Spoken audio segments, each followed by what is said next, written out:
Hello student, मैं Shivani Solan welcome करती हूँ आपके आपके अपने यूट्यूब चैनल एसएससी बुलेट पर। आज हम इस सेशन के अंदर क्लोज टेस्ट करने वाले हैं। जैसे कि मैंने आपको क्लोज टेस्ट में हमेशा ट्रिक्स के साथ समझाया और मैं आपको हमेशा कहती हूँ क्लोज टेस्ट बहुत ही इंपॉर्टेंट टॉपिक है, क्योंकि हर एग्जाम के अंदर आजकल प्री में पैसेज आए या ना आए लेकिन क्लोज टेस्ट जरूर आ रहा है। चाहे आप सीजीएल की बात करें या फिर सीपीओ की बात करें या सीएचएसएल की बात करें, एमटीएस की बात करें, हर एग्जाम के अंदर क्लोज टेस्ट फिक्स हो गया, प्री में आता ही है और बहुत इंपॉर्टेंट भी है। और क्लोज टेस्ट के लिए बहुत सारे स्टूडेंट्स को हमेशा डाउट रहता है कि क्लोज टेस्ट करने के लिए हमारी रीडिंग पार्ट बहुत अच्छा होना चाहिए तो ही हम क्लोज टेस्ट को कर पाएंगे।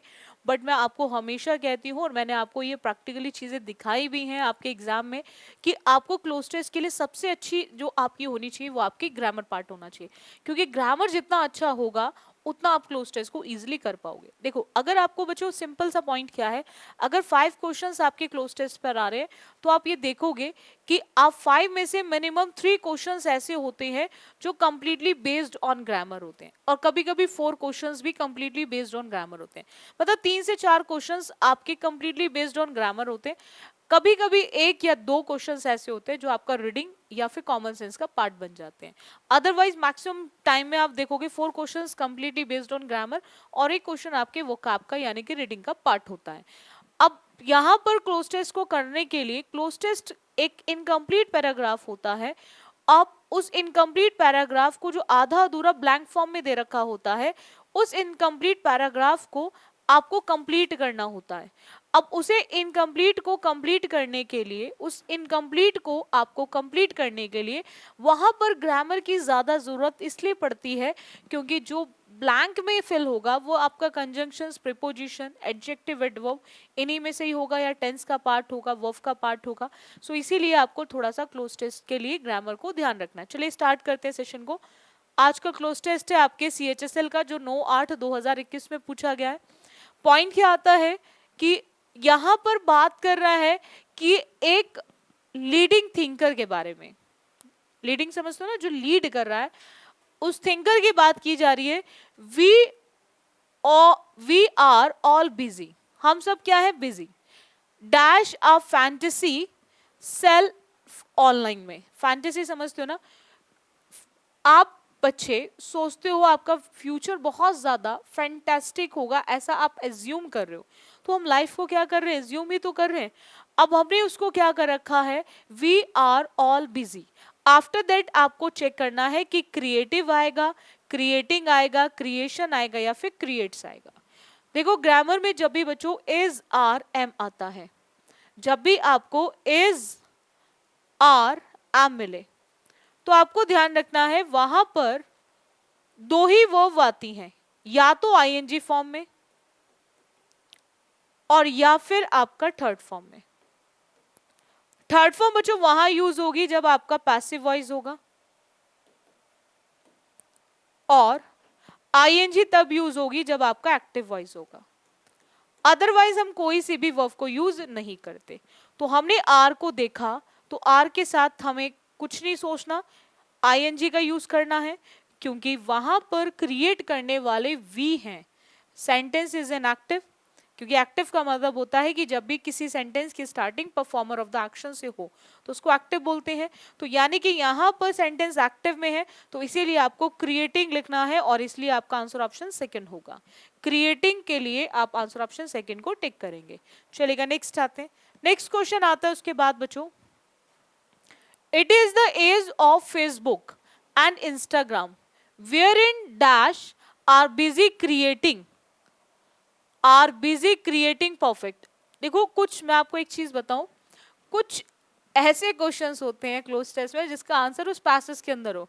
तो आप इस क्वेश्चन का चाहते तो आंसर यहां से भी निकाल सकते थे। बिजी बिजी क्या थे, क्रिएटिंग। तो कुछ आंसर्स तो पैसेज के अंदर ही होते हैं। अब इसका भी आंसर आपको पैसेज के अंदर दे रखा है। वही बिजी कौन है, वी।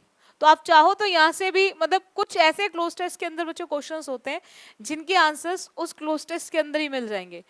तो आप फर्स्ट का भी निकाल सकते और सेकंड का भी फर्स्ट से निकाल सकते थे। तो बिजी कौन है, वी। तो कुछ नहीं सोचना यहाँ पे। हम जानते हैं आवर्स जो है, ये जो आवर्स है ये पोसेसिव प्रोनाउन है और ये वहीं यूज होता है जहां नाउन और एडजेक्टिव मिलता है तो वहां बनता है पॉसेसिव प्रोनाउन। पोसेसिव प्रोनाउन जहां पर नाउन का रिपीटिशन हो और एडजेक्टिव के साथ मिक्स हो, तो ये तो आएगा नहीं। अब आर की बात कर रहे हैं तो ईच आर के साथ यूज नहीं होगा, ये भी नहीं होगा। तो अस ऑब्जेक्टिव केस है जो ऑब्जेक्ट का काम करता है, और वर्ब से पहले क्या आता है, सब्जेक्टिव। तो यहां पर इसीलिए आंसर ऑप्शन क्या हो जाएगा, थर्ड। बोलो इतना क्लियर हुआ पॉइंट? चलेगा, नेक्स्ट आते हैं। नेक्स्ट क्वेश्चन आता है बच्चों, for examples pictures dash perfect holidays never show the stress of traffic snarls and host of। अब यहाँ पर बोल रहा है कि वो कहीं ना कहीं अपने आप को उन्होंने स्टोरीज को उसको लेकर क्रिएट करने में बिजी कर रखा है। For examples picture dash perfect holidays. अब पिक्चर क्या है, एक परफेक्ट हॉलीडेज है किस चीज में, तो picture of perfect holidays, picture of perfect holidays will be the correct answer option.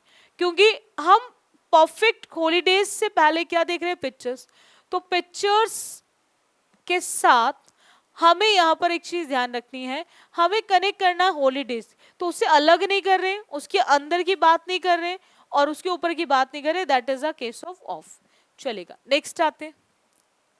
Next question आता है बच्चों यहाँ पे कि show the stress of traffic signal and host of dash problems faced. अब यहां पर बात किसकी हो रही है, प्रॉब्लम्स की। बात किसकी हो रही है, प्रॉब्लम्स की। अब यहां पर प्रॉब्लम्स की बात है और वो क्या कर रहे हैं, उसको फेस कर रहे हैं। कौन सी प्रॉब्लम को वो लोग फेस कर रहे हैं, जो प्रॉब्लम्स अदर हैं। जो प्रॉब्लम्स क्या है, अदर हैं। सेम प्रॉब्लम नहीं है, अनदर नहीं है, फ्यू नहीं है। तो यानी कि जो अदर प्रॉब्लम्स है उनको क्या कर रहे हैं, वो फेस करने का काम कर रहे हैं। नेक्स्ट आते हैं बच्चों, उसने बोला we soon begin to believe in this perfect online. अब देखो यहां पर online self to be dash real one, self to be dash real one. अब यहां पर बात कर रहे हैं कि self to be dash real one. अब सारे नहीं, हम किसी पर्टिकुलर की बात कर रहे हैं, और जब पर्टिकुलर की बात कर रहे हैं तो वहां पे आर्टिकल ए और एन का यूज, क्योंकि ये तीनों का मतलब सेम होता है। ग्रामर में ए और एन इन दोनों का यूज होता है जब भी आप वन की बात करते हैं। तो इसीलिए आंसर ऑप्शन क्या आ जाएगा बच्चों, the. Online self to be the real one. बोलो इतना क्लियर हुआ पॉइंट? चलेगा, नेक्स्ट आते हैं। नेक्स्ट पैसेज आता है बच्चों, ये एसएससी सीएचएसएल का है जो 5/8/2021 में पूछा गया है। 5/8/2021 में पूछा गया है, देखिएगा। उसने बोला in the generation of hydro electric power water is collected और dash at a higher elevation and led downward. अब देखो वहां पर बोल रहा है वाटर को क्या कर रहे हैं, कलेक्ट कर रहे हैं।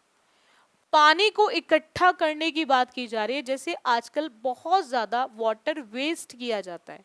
हम जानते हैं कि वाटर की क्या वैल्यू है हमारी लाइफ में, वाटर कितना कीमती है, उसके बिना जीवन को जीना बहुत मुश्किल है। फिर भी लोग बहुत ज्यादा पानी को बर्बाद करते हैं, बहुत ज्यादा पानी को वेस्ट करते हैं। वही चीज वहां पे बोल रहा है कि यहाँ पर वाटर को क्या किया जा रहा है, कलेक्ट किया जा रहा है। कलेक्ट का मतलब आपका अमास हो गया, ठीक है। वही चीज होती है जो चीजें गैदर होती है, जब जहाँ पे गैदरिंग की बात करते हैं पीपल की, वहां पे हम अमास और पैसा डिपॉजिट कराते हो आप। अब यहाँ पर जब वाटर की बात कर रहे हैं, वाटर को कलेक्ट करेगा और कलेक्ट करके क्या करेगा, उसको स्टोर करके रखेगा अपने आने वाले टाइम के लिए। तो इसीलिए इसका आंसर ऑप्शन क्या होगा बच्चों, सेकेंड, ठीक है। नेक्स्ट आते क्वेश्चन पे इसके। नेक्स्ट क्वेश्चन में बोल रहा है कि higher elevation and let downward dash large pipes to a lower elevation। यानी कि वो लार्ज पाइप से लोअर एलिवेशन जो नीचे वाला पार्ट है उसकी तरफ जाएगा, तो क्या करेगा। अब यहां पर आपको ध्यान रखना है उसके थ्रू जाएगा, तो यहां पर हम लोग क्या लिखेंगे, थ्रू। ओवर, बियॉन्ड, अबव, ये सब चीजें ऊपर के लिए आती हैं, सो इसीलिए हम उसके थ्रू जाएंगे, that is first is the correct answer option. Next आते हैं। नेक्स्ट पॉइंट क्या आता है, the difference in elevations is, जो एलिवेशंस के बीच में जो डिफरेंस है, is dash as the head, केवल और केवल एज अ हेड का डिफरेंस है। अब इसके बाद देखो बच्चों दो ही फॉर्म आती हैं, या तो आईएनजी फॉर्म आएगी या फिर थर्ड फॉर्म आएगी। ठीक है, अब ये डिफरेंसेस एलिवेशन के अंदर जाने जाते हैं, तो जाने जाते टोल्ड का तो केस होगा नहीं, ठीक है, टोल्ड का केस तो होगा नहीं, और बीइंग नॉन इसलिए नहीं आ सकता क्योंकि यहां पर सेंटेंस देखो, जब भी इज आर एम की बात की जाएगी बच्चों, तो यहां पर आपको एक चीज ध्यान रखनी है, ये आईएनजी को या फिर थर्ड फॉर्म को लेकर आते हैं, बट डिफरेंस इतना है, थर्ड फॉर्म पैसिव में आती है और आईएनजी फॉर्म एक्टिव में आती है, ये एक डिफरेंस है, आईएनजी एक्टिव में और थर्ड फॉर्म आपके पैसिव में। आपको सिर्फ इतना ध्यान रखना है कि नो का यूज होगा नहीं, नो का यूज होगा नहीं, टोल्ड आ नहीं सकता। अब यहां पर भी नॉन है और यहां पर भी नॉन है, ऊपर भी नॉन है और नीचे भी नॉन है, बट आपको ये ध्यान रखना है कि यहां पर हम बात कर रहे हैं सिंपल प्रेजेंट की, और सिंपल प्रेजेंट जब पैसिव बनता है तो इज आर एम के साथ थर्ड फॉर्म आती है, तो इसीलिए हम नॉन लिखेंगे, हम कभी भी बीइंग नॉन का यूज नहीं करेंगे। चलेगा, नेक्स्ट आते क्वेश्चन पे। नेक्स्ट क्वेश्चन दे रखा है बच्चों यहां पर कि as the head at the end of its passes down the pipes the falling water dash turbines to rotate. अब यहां पर क्या कर रहा है, फॉलिंग वाटर, फॉलिंग वाटर क्या करेगा, प्रोड्यूस करेगा चीजों को, कॉजेस करेगा, इफेक्ट्स करेगा, बिगिंस करेगा। अब यहां पर आपको ध्यान रखना है कि वहां पर जो गिर रहा पानी है वो उसको क्या करेगा, गिर रहा पानी उसको क्या करेगा, उसका कारण बना हुआ है, ठीक है, दैट इज कॉजेस। प्रभाव, प्रोड्यूस, बिगिंस का यूज नहीं किया जाएगा, दैट इज कॉजेस। चलेगा, नेक्स्ट आते हैं। नेक्स्ट की बात करें, उसने बोला यहां पे कि in turn drive generators dash convert the mechanical energy into electricity. अब यहां पर हम बात कर रहे हैं किसी थिंग की, और थिंग के लिए हम ना तो दे का यूज कर सकते, और बात है सिंगल की, दे का यूज वहां होगा जहां हमारा सब्जेक्ट प्लूरल होगा, ठीक है। हम ये जानते हैं कि कन्वर्ट एक वर्ब है तो डेफिनेटली वर्ब से पहले सब्जेक्ट आएगा, बट हु का यूज होता है सब्जेक्टिव, बट कौन से सब्जेक्टिव के, जब भी पर्सन की बात की जाएगी, और हुज का यूज होता है पसेसिव, और कौन सा पसेसिव, जब भी पर्सन की बात की जाएगी। तो आपको ध्यान रखना है यहां पर हम लोग क्या यूज करेंगे, which, because it is a case of thing, और थिंग की जब बात की जाती है तो उस केस में हम सब्जेक्टिव के लिए यूज करते हैं, ठीक है, सब्जेक्टिव थिंग हो या फिर एनिमल हो, तो सब्जेक्टिव थिंग और एनिमल के लिए हमेशा विच का यूज होगा, ये आपको ध्यान रखना है। तो इसीलिए इसका आंसर ऑप्शन क्या आएगा, विच। बोलो, इतना क्लियर हुआ पॉइंट? आई होप आपको हर एक पॉइंट क्लियर हुआ होगा। देखो स्टूडेंट्स, डेली बेसिस पे आप बच्चे एसएससी बुलेट पर आपको हर क्लास मिल रही है, चाहे आपका वोकैब बुलेट सीरीज हो, चाहे आपका वोकैबलरी से हटकर प्रैक्टिस पार्ट हो, फिलर्स हो, क्लोज टेस्ट हो, या फिर आपका spot the error, sentence improvement, even live classes भी आपको रेगुलर क्लासेस मिल रही हैं एसएससी बुलेट पर। सबसे पहले तो वो स्टूडेंट, जिन स्टूडेंट ने अभी तक चैनल को सब्सक्राइब नहीं किया, तो वो बच्चे ज़रूर सब्सक्राइब कर लें ताकि आपको हर क्लास का नोटिफिकेशन मिलता रहे। जैसे आप स्टूडेंट्स को मुझे मैसेज डालने की ज़रूरत पड़ती है कि मैम क्लोज टेस्ट की क्लास दे दो, पैरा जंबल की, तो अगर आपने सब्सक्राइब किया होगा तो आपको हर क्लास का नोटिफिकेशन मिल जाता होगा, ठीक है। दूसरा, अगर सेशन अच्छा लगता है तो आप कोशिश किया करो सेशन को शेयर करो ताकि उन स्टूडेंट्स तक पहुंच सके जिन स्टूडेंट को बहुत ज़्यादा रिक्वायरमेंट है, ठीक है। प्लस उसके साथ साथ आप बच्चे एक काम और करिएगा, अगर अगर आपको सेशन अच्छा लगता है तो उसको लाइक भी कर दिया करो, ठीक है, लाइक भी किया करो। और आज के लिए इतना रखते हैं, बाकी करेंगे बच्चों नेक्स्ट क्लास में। So thank you student for this session.